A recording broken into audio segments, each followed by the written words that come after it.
What we would like to know is what you think about this initiative, and do you think that this will help to change the sporting environment in India? Very much so, and I was very, very impressed when I met Udit and he came with his ideas to me in the office with great enthusiasm and kind of fueled that enthusiasm in me too, because we could really see that vision and that, uh, you know, that it was doable and something which is much needed in India because we don't lack potential at all.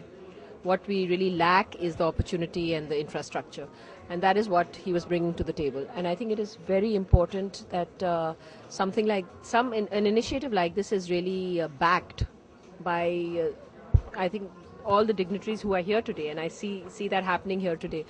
And it's a wonderful initiative, and I know that it's going to be a great success. Ma'am, what do you think about the government's efforts to promote sports in India today? Is it enough? What is lacking? Not enough, not enough at all. Number one is infrastructure.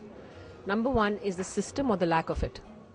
And I feel lots needs to be done, lots needs to be changed and kind of revamped, so to speak. We've got, I mean, the way sports has been going in our country for so many years, we have seen no results. So that means it's time to change what we already have. And I think what we need to bring a sportsman at the apex.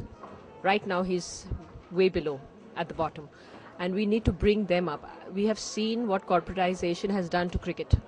Why not other sports?